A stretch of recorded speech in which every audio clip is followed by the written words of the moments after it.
I think we're strong. We're getting along really well. It's really a cohesive bunch. This four right here are unbelievably tight, and we just can't wait to continue our little winning streak. Both tribes feel very good about the unity that you have right now. Good, because it's about to change again. Drop your buffs. Aw, son of a. Ladies and gents, welcome. My name is Peridiam, and in this video, I will be discussing the top 5 Survivor players who were screwed over by the swap. Because as much as I love the swap as a viewer, my '1 biggest fear if I were ever actually on the show is the swap, followed by not being able to poop, followed by sand. I just want to be back in Nubidi. Well, you guys have like dirt and like, sand everywhere. I feel dirty and just gross. No, seriously, think about it. You've gotten onto Survivor. You've gotten past the first few days of the game, the first few votes. You've got an established alliance, a pecking order, and you're feeling pretty good about the game you're playing. And then everything is out the window. Your friends, relationships, all the strategy you just pulled off, all the epic moves you just played, all of those heartwarming conversations about how much you miss your dog Kibbles. More often the swap is less about relations and more about numbers or colors, about predisposed tribal lines. And honey, you're on the wrong side of them. While I do believe Survivor is a game that asks you to adapt every step of the way, there's also an extreme amount of luck required too, and an unlucky tribe swap is one of the clearest signs of the chips not falling your way. Well, there are so many elements to the game of Survivor. Knots and puzzles you can practice in your backyard. You can go to therapy, learn how to get along with people better. But there are some elements that you have absolutely no control over, and yet they can change your game just like that. Let's get on with the list. Number 5. I had to include this woman on this list because she might just be the most forgotten and equally as screwed over player in the entirety of Survivor. I'm betting a lot of you won't remember her, or at least the circumstances surrounding her elimination, as number 5 is Jackie Berg from Survivor Gabon. Right, see, did that ring any bells? For those of you who need their memory jogged, Jackie was one of the original 4 Onion Alliance members from the Yellow Coda tribe. Alongside Marcus, Charlie, and Corinne, she was running the game in the early days. Not only that, she actually had another alliance with Sugar and Ace, so much so that when Sugar found the idol on Exile Island, Jackie was one of the only people she told. Jackie, as you can tell, was young, athletic, she was intelligent, and seemingly in control of her own fate right out of the gate. She was also very under the radar and seemingly getting along with everyone. So when the first tribe swap happened, she suddenly found herself down in numbers 4-3 alongside Ace, her fellow ally, and Kelly, someone she really didn't have much in common with other than basically looking the same in a lineup. It became clear that one of the 3 of them were going to get voted out through no fault of their own.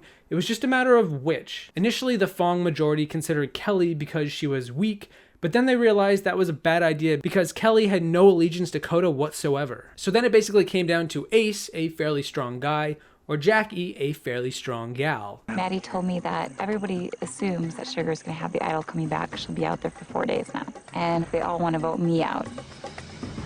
I'm feeling totally on the outs right now. I'm really, really nervous. We have to convince them that Kelly sucks. I know. Whether they decided to keep Ace because he was a guy and perhaps a smidge stronger than Jackie, or because he had a stronger connection to Sugar and that might prove valuable down the line, I can't say. Either way, Jackie was taken out despite her earnest pleas to aid the majority. Pleas that even I, watching it back, could have believed they were legitimate, as she will probably remain one of the most obscure players in all of Survivor. That said, Jackie might just be the best player of that entire season when you break it all down, so she'll always have that. Jackie was just pretty much begging and pleading with me, Crystal, please keep me in the game. I tried so hard, I want to be here. Even you're probably close with GC and Kenny. Yeah, man. Because you guys need a 4th, right? Yeah, that's the thing. I want to do 4th so bad. Please let me 4th. Damn, this girl played her ass off today, and maybe she really does want to be here. I need someone on my team that's going to fight, and that's going to work hard, you know, and that's what she is. Number 4. I can't believe I'm putting this player on this list. Not because it's not a fair placement, but because it took all of a bad shake and a tribe swap to finally, after 3 whole seasons, remove her from her throne. Yeah, that's right. I'm talking about the Queen Stays Queen of Survivor, Sandra Diaz-Twine from Survivor Game Changers, when a second tribe swap hit the cast and she went from being in control of the first 2 tribes she was on to being in such a vast minority, only alongside Jeff Varner as an ally, that she basically stood no chance whatsoever. I'm the only person to ever win Survivor 2 times, and it wasn't just luck. Are you with me or you against me? I'm against you, Russell. That's what I know how to do. Make it to day 39 and not get voted off. The queen stays queen. Adios. I mean, you can look at Richard Hatch in Survivor All-Stars as having one of the biggest preseason targets in any season of Survivor and realize it really didn't take too much to finally get him out. But consider Sandra, the only two-time winner, to enter this season to seize so much control over such big All-Stars and to make it as far as she did. Had they not swapped a second time, I bet you Sandra makes the merge in her 3rd season. Is that not insane? That's insane. Not that we need much of a recollection, but Sandra was swapped into a 6-2 minority against 6 Nuku players from the original tribes, and the bonds were just too strong to penetrate at that point in the game. It's crazy how perhaps her one losing game is also the same one that legitimized her capability more than ever. We have to get Sandra out of the game before we hit the merge. If you don't, she's gonna beat you. People always say you can get Sandra out of this game anytime. But you know what's happened to everyone who said that? They've lost $1 million to Sandra diaz-twine. Number 3. It does stand to reason that the top 3 on this list, to me, are the most swap screwed in all of Survivor. Number 3 is also fairly recent from Survivor Co. Wrong, when Anna Kate was knocked out right away at the start of the tribe swap, despite her initial tribe never going to tribal council for the entirety of the pre-swap. Anna was one of the only players in control of her beauty tribe and was sitting pretty for the first 12 days. In fact, I actually thought she might even go as far as winning the season at the rate she was going, until the swap hit and suddenly she was forced into a nigh unwinnable situation from every angle. Anna was swapped into a tribe of 6 people with 3 brains, 2 beauty, and 1 brawn. The major problem was that Julia, one of her main allies, was sitting in exile waiting to join Anna's tribe after the next tribal council. This meant that if one of the brains, or Scott, the single brawn, were voted out, the beauty players would suddenly have 3 members in a tribe of 6, which is something the brain tribe didn't want. I'm in the worst spot ever. With this extra dynamic of Julia coming back into the mix, there is no way that brains are gonna keep both beauty. Ty, I see her patting the ground where the trees are, and I'm like, oh, just caught him silent idle and dig it up. It was really sketchy. I have a ton of work to do here, and I have an uphill battle, but I'm not gonna go out without a fight. While Ty did consider using his idol on her, honestly, it was a better move for him to do what he did. He knew the vote wasn't going to him, so instead he saved it for a rainier day. The only way I foresee Anna getting out of this is if Peter somehow blows up his game the day of the swap instead of a few days down the line. It's a shame for Anna, but what are you gonna do? Number 2. I had a long heart-to-heart with myself about whether I should include this person on the list at all. I even went as far as asking you guys on Twitter because I really didn't know if this should count. But you know what? Screw it. Screw the swap. Screw the rules. Let's do this. Number 2 is Michelle Yee from Survivor Fiji when she was unjustly removed at the final 10, the merge episode, with only 3 votes to her name. The fact that I've been through, the old Ravu situation, I know I can sleep in the dirt and not eat a lot of food for a while. Me and Earl actually exchanged glances and we're like, this is great, we can totally do this. Cassandra, Stacy, and Boo have been living the whole time on Honeymoon Fiji here. And they're like, oh my God, we're gonna die. This wasn't a conventional swap, I know, but it was basically a swap in everything but name. The merge of Fiji happened. 10 players came together to form one tribe. But at the immunity challenge, for whatever reason, Probst decided to split the 10 into 2 groups of 5, and the losing group would have to go to tribal council and vote someone out. What? Why? Why is this happening? I get the show enjoys being zany and unpredictable, but what the hell, Jeff? Was a crazy merge vote not enough? What's really strange is that the merge in Fiji, despite the fact that it gets a bad rep, was actually really complicated and there were a lot of shifting relationships happening, despite the fact that it seemed pretty cut and dry on paper. Anyway, Michelle's team loses and oh wait, there's another random twist on top of this random twist. Her new tribe doesn't even get to talk strategy. They have to immediately go to tribal council. We're burning daylight, sister. Let's get on with this damn season. Had this been a regular merge, like just about every other season of Survivor, Michelle was more than safe this episode. Instead, she's put into a clear minority with not even a chance to talk about what to do. Does she survive if they don't go straight to tribal? Maybe not, but I'm sure we would have appreciated it. Can't strategize, can't conspire. Straight from the challenge. Hey, wink at somebody. That's gonna be hard. Crazy. It might be something. It might be something really crazy that happens that somebody we didn't even think would be gone. If Michelle is gone, I'm definitely concerned about the future because she's a key component in my strategy. So I'm really keeping my fingers crossed that she's still alive. The complicated part of this vote is that it wasn't entirely clear that Michelle was actually going to get voted out. She voted for Stacy, who was the clear other target, but she actually also had Mookie on her side too. Right before the vote, Mookie and Dreams discussed in length about voting out Stacy, so when they got to the tribal, it actually seemed like Stacy should have been the one who was going to go, not Michelle. So what happened? Well, dreams happened. No, not those kinds of dreams. Dreams. Give me a reason to get rid of Stacy. One good reason for me to vote out Stacy is because it ain't me. Me and Dreams haven't really talked much about strategy, so I can't really say who he's in an alliance with.